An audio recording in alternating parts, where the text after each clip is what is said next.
This was released. Many of you are probably not my age. I'm not older than dirt, but just after the earth cooled, let's put it that way. There was an event that happened in Waco, Texas. There was a little religious group called the Branch Davidians, and they kind of had a little compound with a chain link fence around it. And they had men, women, and children, families growing up there, peaceful people, shopped in town in Waco and kind of kept to themselves, played some rock and roll Christian music, and were living their own lives. It turns out that a certain high-ranking person in Washington, D.C. did not like the fact that they were doing this and wanted to take them down.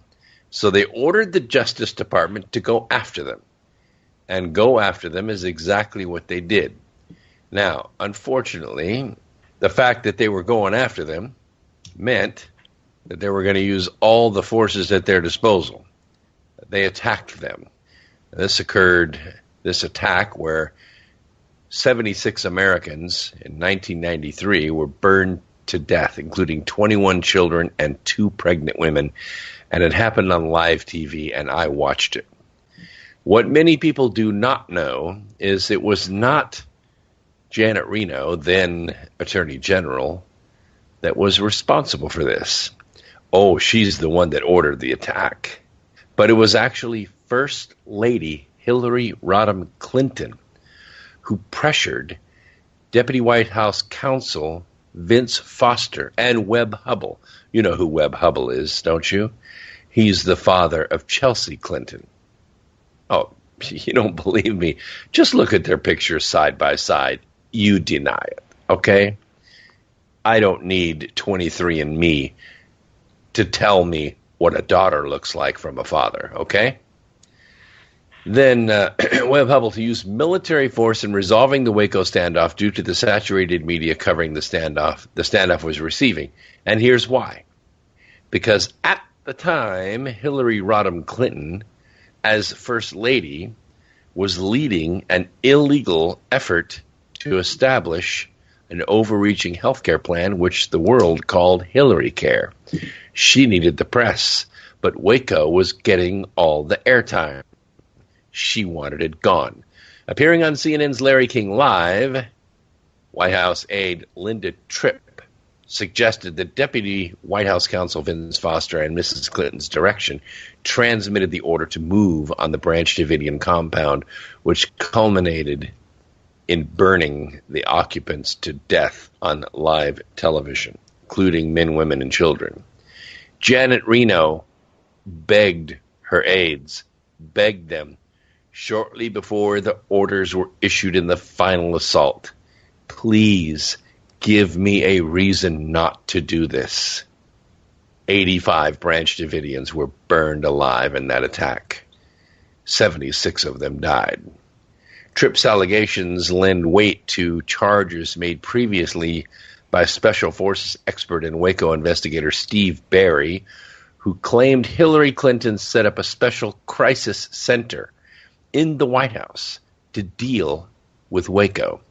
Serving with her was Vince Foster, who, according to his widow, was subsequently fueled by horror at the carnage at Waco for which the White House had ultimately been responsible. Evidently, Vince Foster responded to this horror that he felt on his heart by committing suicide. It is a terrible, terrible thing.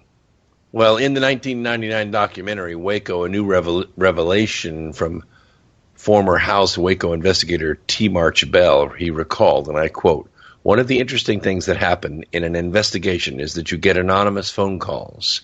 We, in fact, received anonymous phone calls from Justice Department managers and attorneys who believed that pressure was placed on Janet Reno by Webb Hubbell. Pressure that came from the First Lady of the United States. Foster himself was found dead from a gunshot wound to the back of the head in a Virginia park 3 months later. Could he have known too much about Waco? And by the way, it's Very strange, but photographs of Vince Foster turned up a few months ago. We talked about it here on X Squared Radio, where there was not one bullet hole behind the ear of Vince Foster. There were two. One in the neck, a small caliber bullet, and one behind the ear, a .38 caliber bullet. And then his body was dropped in the park. The park police called it suicide, and nothing was ever done about it. Journalist Ambrose Evans Pritchard maintains that Foster had been drafting a letter involving Waco on the very day of his death. Moreover, Evans Pritchard said that Foster kept a Waco file in a locked cabinet that was off limits to everyone, including his secretary, except that the instant that Vince Foster was killed, they raced to his office, unlocked his door, broke open that filing cabinet, and emptied it of all its records. That's before the FBI could get there. Prior to Waco, Foster was a dignified, decent, caring, smart man, said Linda Tripp in its aftermath. Vince was falling apart.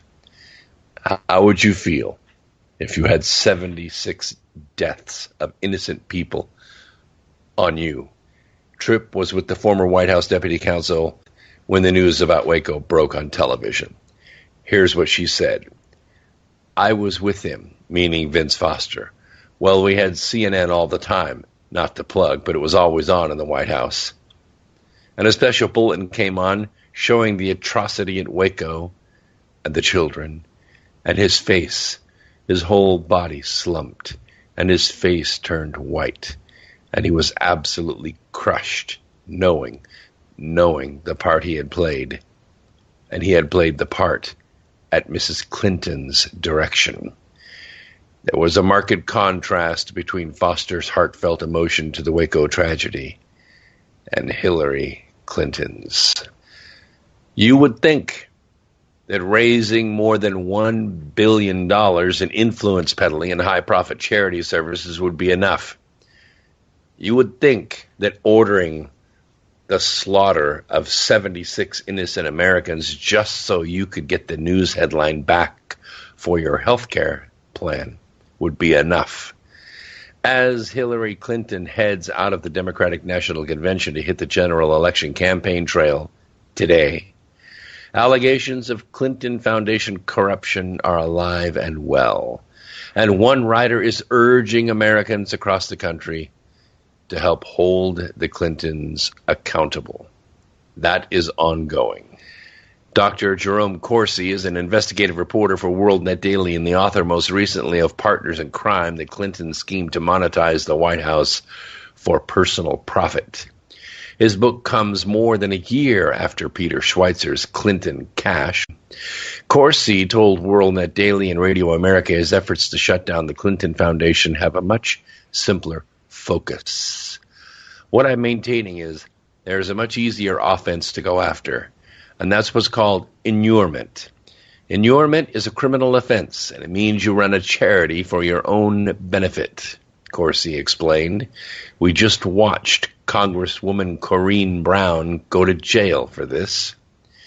He said that it is much easier to prove than the kinds of corruption alleged by Schweitzer.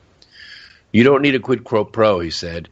You just show the financial reporting is so apparently fraudulent and so masking of money that you know went through the corporation because the United Nations reports more than they gave to the Clinton Foundation reports they got.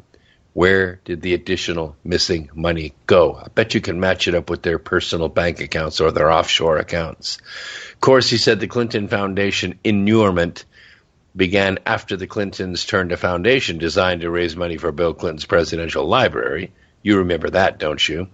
After leaving the White House, the Clintons used the foundation for disaster relief in places like India and Haiti. Corsi said Bill Clinton would travel to the scenes of disaster, pose with the survivors, smile, make a short speech, and he would raise hundreds of millions of dollars for the relief effort. And then spend just a tiny fraction on the stated mission, maybe 10%. Money gets ripped off in this grifter scheme and enriches the Clintons to the tune of hundreds of millions of dollars. And they've never held a job in their lives except for the Clinton Foundation. Where did they get all this money except to rip it out of the foundation? All of that is ongoing, and we're watching the results of the conventions, and nothing could be more white and black, more night and day, more good and evil. It's really quite amazing to watch. And what is even more amazing and more frustrating for you and for me is to watch the mainstream media and their collusion and their propaganda and the way that they strain at a gnat and swallow a camel. Well, as it turns out, there's more, much more